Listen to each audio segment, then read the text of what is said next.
कृष्ण चैतन्य प्रभु नित्यानंद श्री अद्वैत गदाधर श्रीवासादि गौर भक्त वृंद रूप सनातन भट्ट रघुनाथ श्री जीव गोपाल भट्ट दास रघुनाथ एही छे गोसाई कोरी चरण वंदन यहाँ हैते विघ्नाशे अभीष्ट पुरन अभीष्ट पुरन अभीष्ट पुरन। राधे श्याम जी, सबको मकर संक्रांति की बहुत बहुत बधाई। भारत में सब उत्सव जो हैं बहुत सुंदर और उसका कुछ ना कुछ अर्थ रहता है, लेकिन अगर हम साधकों के जीवन में अगर हम सब उत्सवों को ठाकुर जी से उनकी कथाओं से जोड़ दें तो हमारा आनंद और दुगना हो जाता है। तो यही मैं सोच के, क्योंकि ये जो है हमने देखा होगा, आपने गोविंद देव जी के भी दर्शन किए होंगे, राधा वल्लभ जी की भी, कि पतंग वहाँ पे लटकाई जाती है बड़ी सुंदर। आजकल जो है मकर संक्रांति की बहुत बधाई के साथ साथ वहाँ पे पतंग लटकाई जाती है। तो पतंग की क्या लीला है, ठाकुर जी और प्रिया जी, तो इसी का आज हम थोड़ा आस्वादन करने के लिए एकत्रित हुए हैं। तो पढ़ते हैं किस तरह से है ये जो पतंग स्पर्धा कि प्रिया और लाल जी में दोनों में होड़ कैसे लगेगी। अभी प्रिया जी तो हमारी 64 कला प्रवीण हैं, 64 कलाएं हैं उनमें, लेकिन फिर भी कभी कभी ठाकुर जी इतने चतुर हैं कि कोई ना कोई लगता है, फिर भी कोई ना कोई लीला ये ना हो कि कोई बच गई हो जो प्रिया जी को नहीं आती है। प्रिया जी को सब आता है। बहुत बार तो ये होता है कि वो ठाकुर जी को कहती हैं कि आप मुझे वंशी वादन करना सिखाओ, मैं आपके जैसा वंशी वादन नहीं कर सकती हूँ। और ठाकुर जी कहते हैं कि आप मुझे नृत्य सिखाइए, मैं आपके जैसा नृत्य नहीं कर सकता हूँ। लेकिन सबको सब आता है, लेकिन फिर भी तो हम आज मकर संक्रांति के दिन, इतना उत्सवमय सुंदर दिन है, तो सभा सदन में एकदम से थोड़ा शीत ऋतु भी है अभी भारत में कैसे है, तो स्नानों उपरांत प्रिया प्रियतम विराजमान हो गए हैं। तो उन्होंने आग्रह किया है ठाकुर जी से कि आज पतंग स्पर्धा होनी चाहिए। ठाकुर जी ने ये प्रपोजल रखा है, सुझाव रखा है कि आज पतंग की स्पर्धा होनी चाहिए कि हम दोनों पतंग उड़ाएंगे। तो प्रिया जी कहते हैं पतंग तो सखियों को आती है, मुझे तो लाल जी मुझे तो पतंग आती नहीं है, पतंग मुझे कहाँ उड़ानी आती है। तो कहते हैं उसमें तो कुछ कठिनाई है ही नहीं है, मैं आपको झटपट से मैं सिखा देता हूँ, तो फिर हमारी स्पर्धा हो जाएगी। तो क्या कहते हैं कि ये जो मास है ना शीत का है, और धूप जो है खिली खिली धूप जो है बहुत अच्छी सुंदर लग रही है, और दिवस भी बहुत सुहावना है, और वन के ओर से आती हुई झरोखों को पार करते हुए शीतल मंद पवन का सुखद संस्पर्श सबको बैठे हुए प्रियतम और प्रिया जी को एक अंतरंग में नवीन सफुरना जागृत कर रहा है। तो प्रियतम ने उन्होंने कहा, प्रिया जी की ओर उन्मुख होकर कहा, ये कहाँ है, ये कहीं निकुंजों में, निकुंजों से बाहर कहीं यमुना जी के तट पर हैं दोनों, और साथ में सखियां हैं, जब ये पतंग की होड़ लगने वाली है और आकाश भी खुला है, कोई मेघमाला नहीं है, खिली खिली धूप है। तो उन्होंने कहा, अगर आपकी ऐसी ही रुचि है तो प्रियाजू, मैं आपको देखो पतंग उड़ाना सिखाता हूं, फिर हमारी स्पर्धा होगी, होड़ होगी। मकर संक्रांति पे तो यही है पतंग उड़ाने का, धूप में बैठने का कारण। तो प्रिया जी का जो व्यक्तित्व है सर्वथा लोकोत्तर है, वे चतुर हैं, 64 कला तथापि अति भोरी हैं, सहजता सुकुमारता सरलता कोमलता उनमें सब है, फिर भी अति भोरी हैं कि मुझे कुछ भी नहीं आता है। तो वे एक बोली बालिका के समान प्रियतम से कहती हैं, अच्छा जी लालजू, ये तो बहुत अच्छी बात है। मुझे तो एक नवीन कला का परिज्ञान हो जाएगा। आप मुझे अच्छे से आज पतंग उड़ाना सिखा दीजिएगा। ठीक है। तो प्रिया जी की सहमति मिलते ही प्रियतम ने ललिता जी से कहा, ललिते पतंग बनाते हैं। अब यही सुंदर बात है जो हमें स्मरण करने वाली है कि अगर आप पतंग स्पर्धा की बात सुने या प्रियालाल जी को देखो, तो हमें क्या कुछ साथ साथ में सीखने को मिल रहा है। तो ललिता जी को बोला ठाकुर जी ने, एक पतंग बनाते हैं मेरे लिए। अच्छा, हाँ हाँ, सुनो ललिते, उसका तुम नील रंग रखना। नीला, मेरी नील कांति है ना, तो नील वर्ण का हो।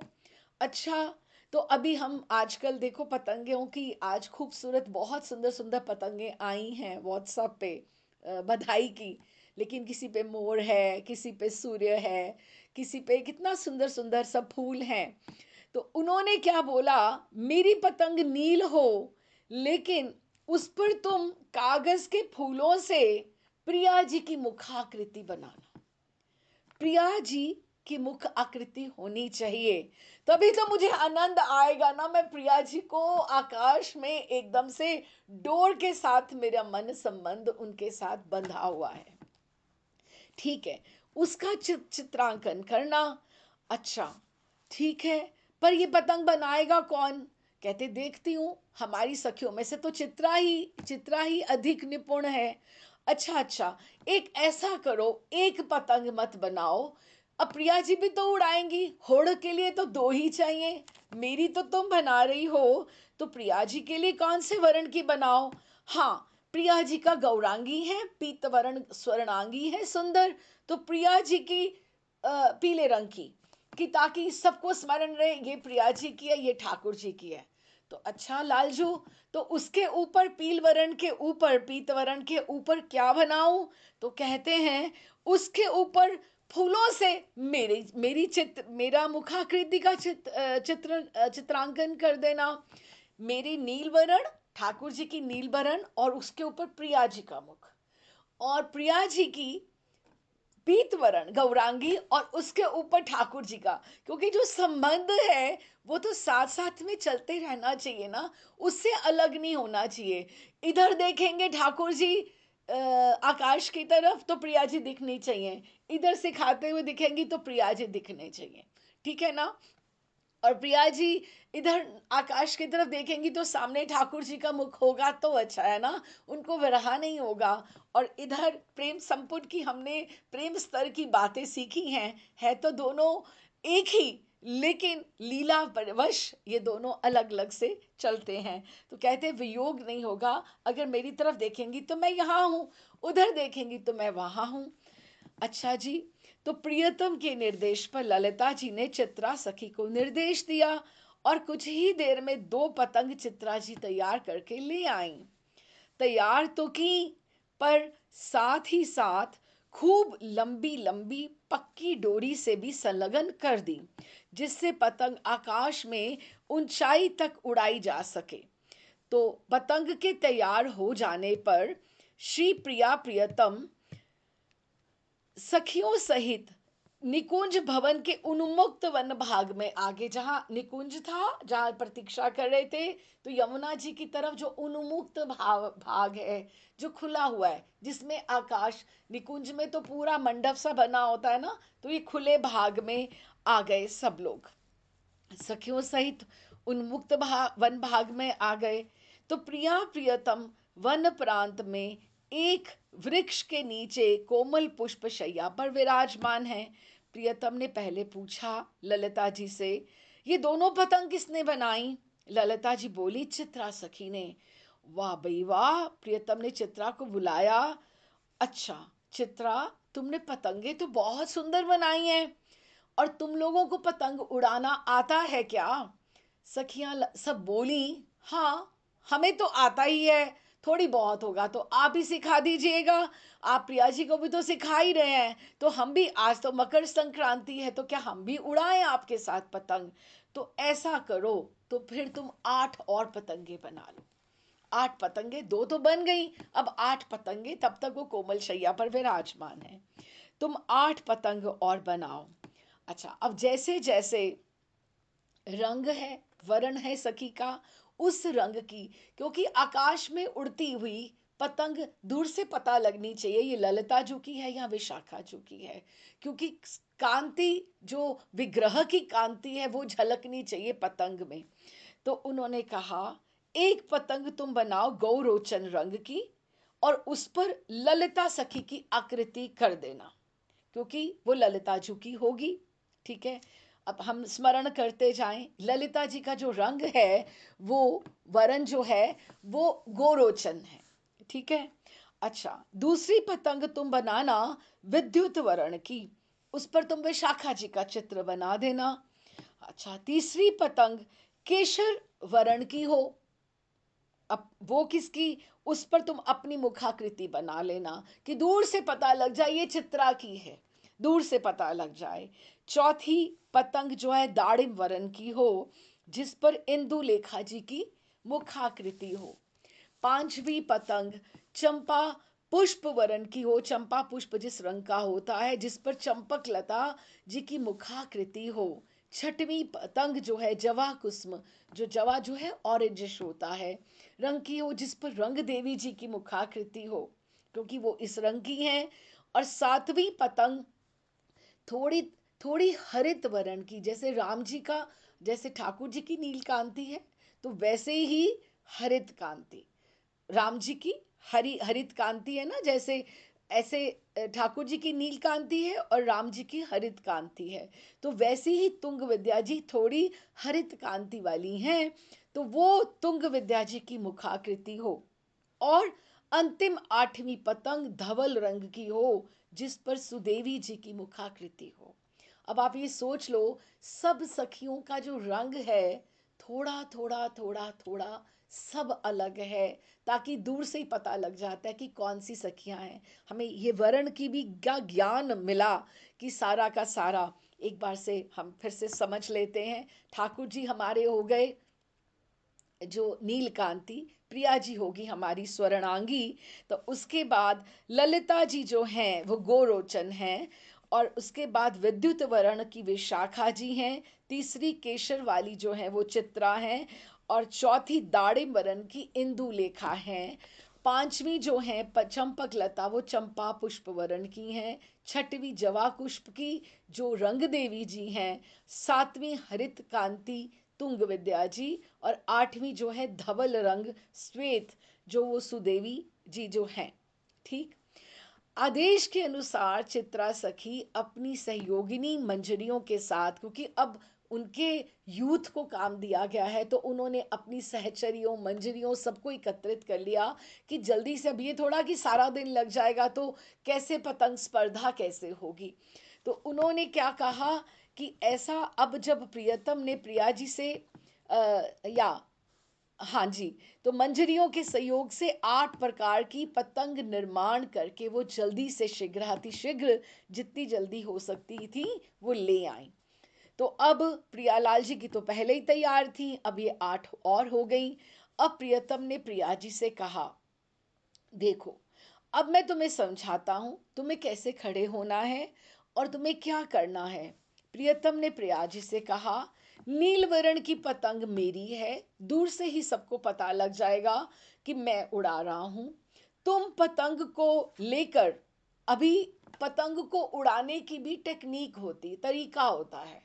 तुम मेरे से 30 पद की दूरी पर चली जाओ, और पतंग की डोर को मेरे हाथ में रहेगी, और तुम उसको ऐसे हवा में उछाल देना। ऐसे हवा में जब उछाल दोगे तो ऐसे अच्छा सुंदर सा हो जाए, ऊपर आकाश में उड़ने लगेगी। तो उन्होंने कहा, मेरा संकेत पाते जब मैं कहूंगा तो तुम पतंग को आकाश की ओर उछाल देना। जो ही तुम उछालोगी, अपनी जो डोरी के माध्यम से पतंग को मैं आकाश की तरफ ले जाऊंगा। जब पतंग आकाश में लहराने लगेगी तब तुम चलकर मेरे पास आ जाना। आकाश में मेरी नीली पतंग उड़ रही होगी, उस पतंग की डोर को मैं तुम्हारे हाथ में थमा दूंगा और तुम्हारे कर पल्लव को पकड़ पकड़ के, हाथों को मैं पकड़ पकड़ के सिखाऊंगा कि पतंग को कैसे उड़ाया जाता है। फिर तुम अपनी वाली उड़ाना।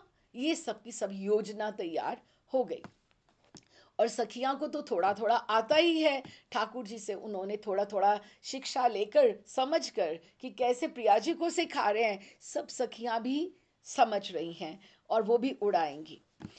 श्री प्रिया जी ये सब उत्सुकता बातें उत्सुकता भरे मन से सुन रही थीं। प्रियतम ने जैसे जैसे बतलाया था प्रिया जी ने वैसे ही किया। नील पतंग प्रिया जी के हाथ में लेकर प्रिया जी, उस पतंग की डोर प्रियतम के हाथ में है और 30 पद की दूरी पर जाके पतंग को अपने दोनों कर पल्लवों से पकड़कर प्रिया जी खड़ी हो गई और प्रियतम के वो प्रियतम के इंगित इशारे की उन्होंने प्रतीक्षा करने लगी। जब ठाकुर जी ने उनको बोला तो उन्होंने आकाश की तरफ उछाल दिया। तो प्रिया जी ने तत्काल नीली पतंग जैसे ही उछाली, प्रियतम तो कलाबाजी से एकदम से खींच खींच के, टान टान के और झटके दे देकर वो उसको आगे आकाश की तरफ ले गए। उनके लहराने के दृश्य पर प्रिया जी मुग्ध हो गई।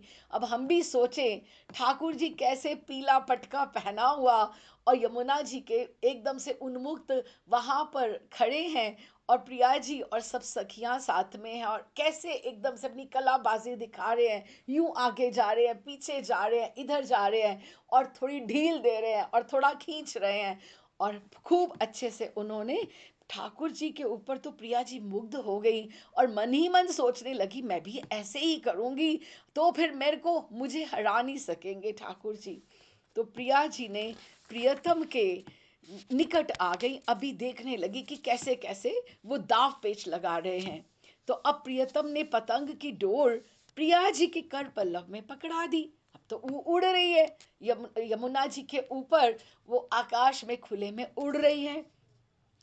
तो कर पल्लव देने के बाद प्रियतम पीछे प्रिया जी के कर पल्लव को इधर पीछे खड़े हो गए। तो प्रिया जी तो थोड़ी छोटी हैं ठाकुर जी से, तो कभी इधर से हाथ पकड़ते, ऐसे करो ना किशोरी जो, ऐसे करो ना, ऐसे करो ना, इधर से खींचो, इधर से खींचो, ना ना थोड़ा थोड़ा ढील दो, आप थोड़ा थोड़ा ढील दो। खूब मन से लगाकर अच्छे शिक्षक की तरह उनको सिखा रहे हैं। इसी विधि से करते करते प्रिया जी के कर पल्लव से प्रियतम अपना कभी कर स्पर्श कराते हैं और कभी कभी उनको सिखाते हैं, कभी डोरी टानते हैं और कभी उसको ढील देते हैं, टानना खींचना सीधा रखना। तो प्रिया जी एकदम से नीली पतंग अब उड़ा रही हैं, कितनी प्रसन्न है कि नीली पतंग है। पतंग जब भली प्रकार से नभ मंडल में लहराने लगी, ले, तो प्रिया जी ने बोला, अरे लालचू, पतंग उड़ाना तो बहुत आसान है, कितने आनंद से ये उड़ गई। अब अब आपने तो मुझे एक नई कला सिखा दी है, मेरी तो भावना प्रसन्नता का कोई मोल ही नहीं है। आज मुझे कितनी भोरी है प्रिया जी, कितना उनको आनंद आ रहा है। प्रियतम ने कहा, देखो, पतंग उड़ाने की कला मैंने तुम्हें सिखलाई है, इस कला का मैं तुम्हारा अध्यापक हुआ और तुम मेरी अध्येत्री हुई अर्थात शिष्या हुई और अतः अब तुम कला परिज्ञान की परिज्ञाता बन गई हो। तुम्हें दक्षिणा भी देनी ही पड़ेगी अभी बाद में। तो दक्षिणा शब्द को सुनते ललिता जी चौंक उठी कि अब ये बीच में से कहाँ आ गई। पहले तो बातें ऐसे ही शुरू हुई थी, अब ये दक्षिणा की बातें कहाँ से आ गई। चट प्रियतम से कहा, सचमुच चंचलता के तुम साकार स्वरूप हो, कभी तो अवसर चूका करो, छेड़छाड़ करने के लिए निमित्त तुमको कोई ना कोई बात मिल ही जाती है। अब इसमें इतनी बड़ी दक्षिणा की कौन सी बात हो गई। हाँ, हम तो मान दे रहे हैं तुम्हें कि तुम हमें कला सिखा रहे हो और अब आप हो कि आप एकदम से ऊपर ही चढ़ते जा रहे हो, क्योंकि ललिता जी का तो स्वभाव है ये सब। तो प्रियतम कहते, ललिते, तुम परम चतुरा हो, परंतु आज प्रसंग प्रतिकूल वार्ता का सफुरन तुम्हारे अधरों से कैसे हो रहा है कि तुम तो चतुरा हो। जो कला मैंने सिखाई है, अब उसकी दक्षिणा मुझे मिलनी तो चाहिए ना बाद में। ललिता जी कुछ उत्तर दें इसके पहले ही प्रिया जी बोल उठी, प्यारे, मेरे पास ऐसी कौन सी अन्य वस्तु है जो मैं तुम्हें दक्षिणा के स्वरूप में प्रदान करूं। प्रिया जी कहती हैं, मैं सर्व प्रकार से तो आपकी ही हूँ, मेरा सर्वस्व आपको तो पहले ही अर्पित है। मेरी सारी सखियां, सहचरियां, मंजरियां तो आपकी अनुगत्य सेवा में यूं खड़ी रहती हैं तत्पर। निकुंज के सभी नभचर, थलचर, जलचर तुम्हारी रुचि का अन्वेषण करते हैं कि लालजू के लिए क्या करें, लालजू की प्रसन्नता के लिए क्या विधान करें। और मेरे पास तो ऐसा कुछ भी नहीं है जो मैं आपको दक्षिणा स्वरूप अर्पित कर सकूं। श्री प्रियतम ने कहा, मुझे एक रीति से दक्षिणा मिल सकती है। प्रिया जी ने कहा, वह रीति बतलाओ, उस रीति का हम अनुसरण भी करेंगी। प्रियतम ने कहा, अब देखो, अब आप भी पतंग उड़ाएंगे। ललिता, तुम ये मेरी पतंग पहले पकड़ो, तो हम पहले अभी प्रिया जी की, किशोरी जी की पतंग उड़ाएंगे। तो उस वो जब ऐसे ही उछल जाएगी आकाश में, लहराने लगेगी, तो फिर हमारी स्पर्धा चालू हो जाएगी। तो फिर तुम हमें हमारी दे देना। तो उसके पश्चात तुम्हें तो आती हैं, इसी तरह से हम एक एक करके, तो ललिता जू, विशाखा, चित्रा, इंदुलेखा, रंग देवी, तुंग विद्या, सुदेवी, सब अष्ट सखियों का पतंगे धीरे धीरे ऐसे उड़ेंगी। ठीक है, तो जो जिसकी काटेगा, देखना, मैं तो सबकी काट दूंगा। मैं तो सबका अध्यापक हूं ना, मैं तो सबकी काट दूंगा। फिर दक्षिणा तय होगी कि मैंने तुम लोगों को सिखाया और मुझे तुम्हें दक्षिणा देनी पड़ेगी। तो अच्छा, 8 रंग की 8 पतंगे, उन पर सब पे मुखाकृति भी अंकित है। आठों सखियां पतंग उड़ाने की कला में थोड़ी तो पहले ही पारंगत थीं, तो वो भी पतंग उड़ाने लगी। अब 10 पतंगे उड़ी। अब आप ये भी सोच के देखो, यमुना जी के आकाश के ऊपर 10 पतंगे उड़ रही हैं, खूब हरियाली है।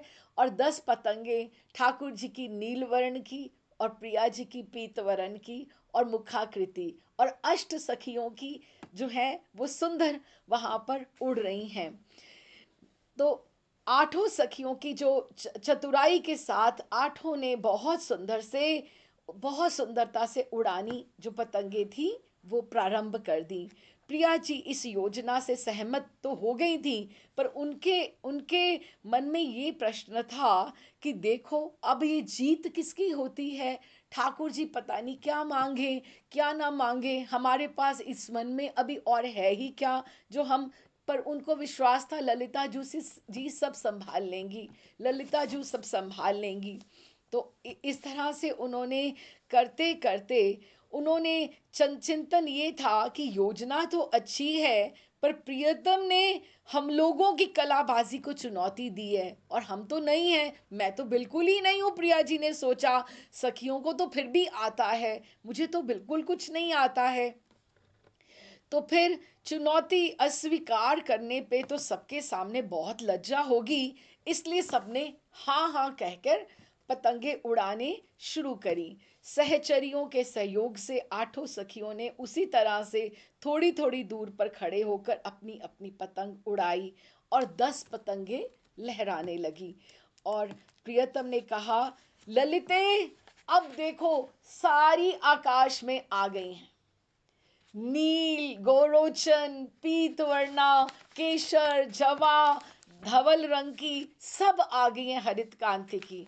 ललिता, तू ही जो है ज्यादा अधिक चतुर बनती है ना, सबसे पहले मैं तेरी काटूंगा पतंग को। इतना सुनते ही ललिता जी ने तो अपनी पतंग दूसरी दिशा में करनी, ऊंची और करनी प्रारंभ कर दी। परंतु अपनी कलाबाजी से, प्रियतम तो प्रियतम है ठाकुर जी, श्याम सुंदर ने अपनी नीली पतंग ललिता जी की गोरोचनीय पतंग के पास ले गए और उसके धागे को धड़ाम से काट दिया।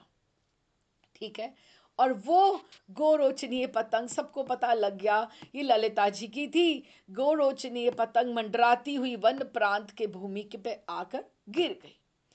अब अब सबको लग रहा है अब किसकी बारी, ठाकुर जी तो धड़ धड़ धड़ धड़ लग रहे हैं।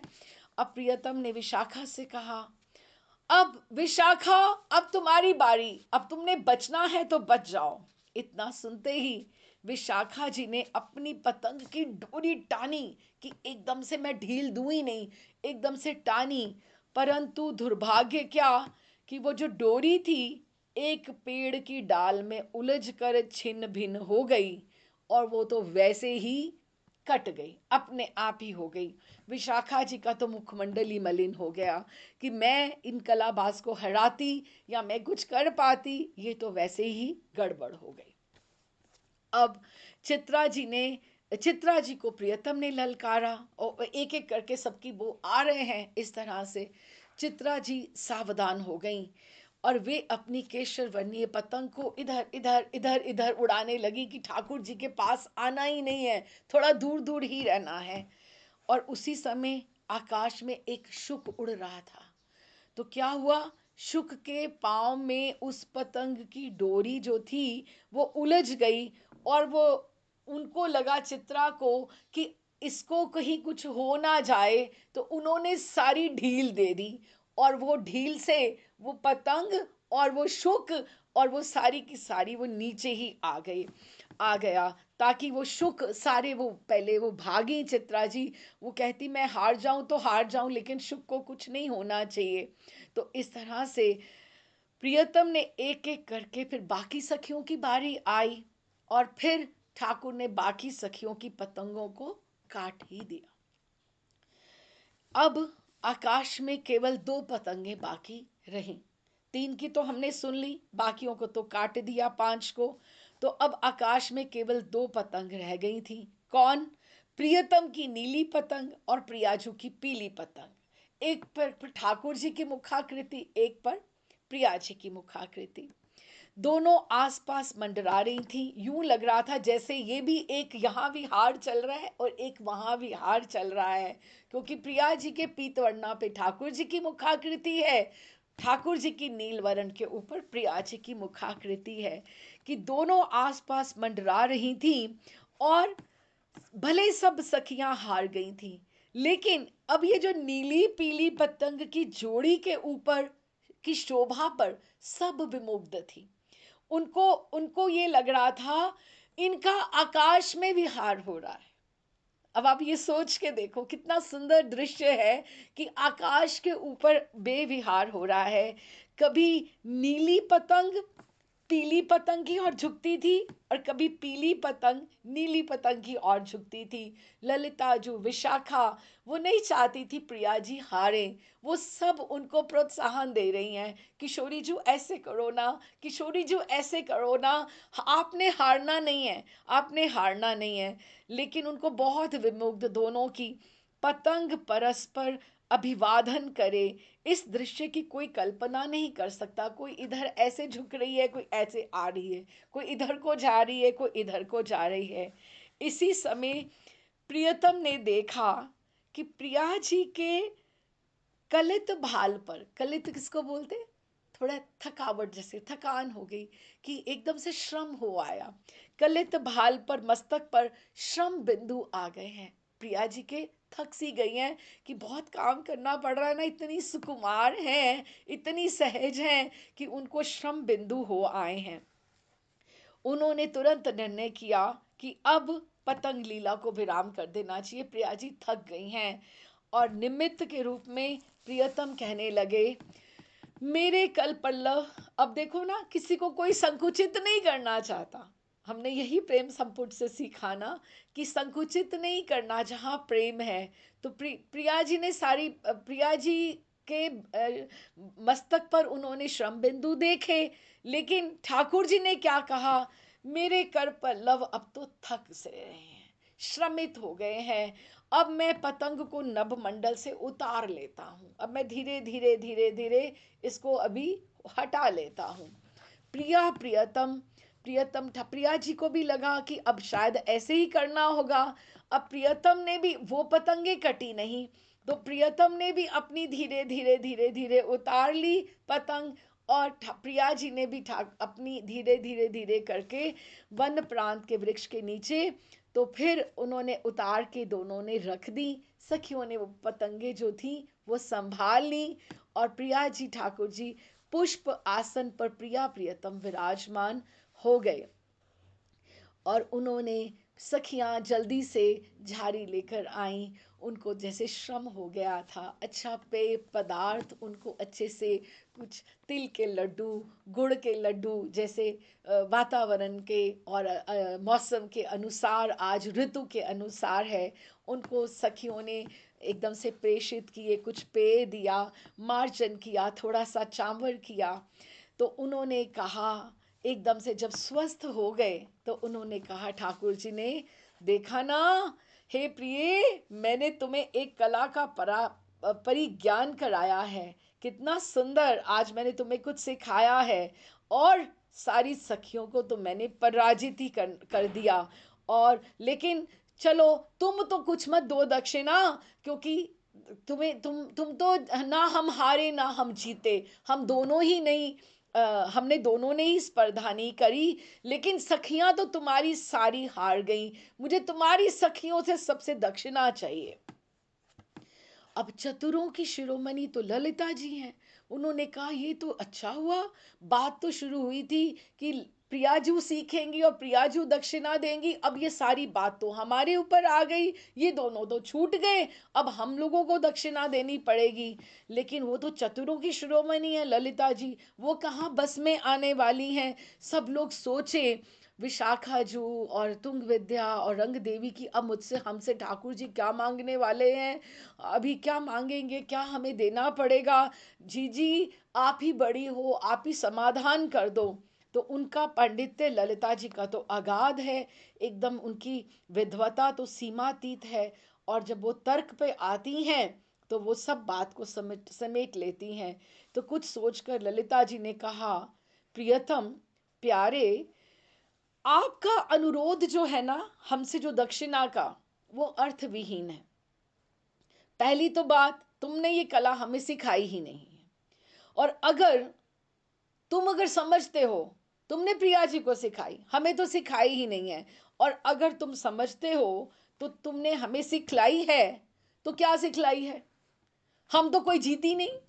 अगर हमने अच्छे से सिखाई होती, तो अच्छे से सिखाई होती तो हम तुम्हें दक्षिणा भी देती। अब सिखाई ही नहीं है, कोई जीता नहीं है, कुछ नहीं है, तो दक्षिणा तो बनती नहीं है। तो इसीलिए अच्छे से सिखाई होती तो कम से कम पराजय का मुख तो नहीं देखना पड़ता। तुम अपने अधूरे पांडित्य पर इतना अभिमान करो कि तुम्हें दक्षिणा भी चाहिए, कोई ना दक्षिणा मिलने की।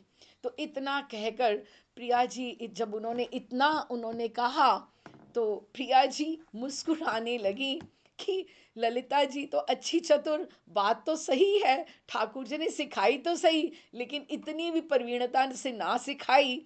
तो प्रिया जी मुस्कुराने लगी और हास परिहास होने लगा।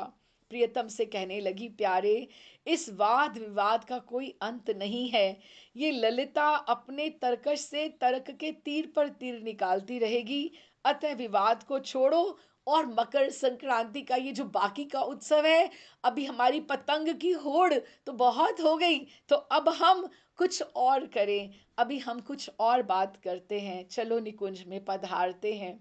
श्री प्रियतम ने प्रेम पूरित नेत्रों से प्रिया जी को और देखा और मुस्कुराने लगे, और प्रियतम और ललिता जी के इस विवाद पर सब सखियां मंजरियां बलिहारी थीं कि मैं तो सोच रही थी अभी क्या दक्षिणा देनी पड़ेगी, क्या आनंद का आनंद हो गया, मकर संक्रांति पर पतंग की पतंगबाजी हो गई, और देखो हमें कुछ इस तरह से आनंद भी आ गया, और ऐसा वाद विवाद भी नहीं हुआ।